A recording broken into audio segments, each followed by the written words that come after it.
Əvvəllər ər-arvaddan birinə bağışlanılmış əmlak ümumi birgə mülkiyyətə daxil edilmirdi və ər-arvad arasında boşanma zamanı bölünmürdü.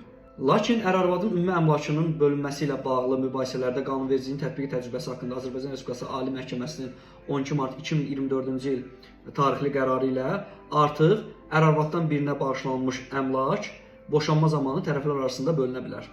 Başqa sözlər, bağışlama zamanı bağışlayanın ortaya qoyduğu niyyət, yəni həqiqi iradə ifadəsi nəzərə alınmalıdır. Bu isə işin konkret hallarından asılı olaraq müəyyən olunmalıdır.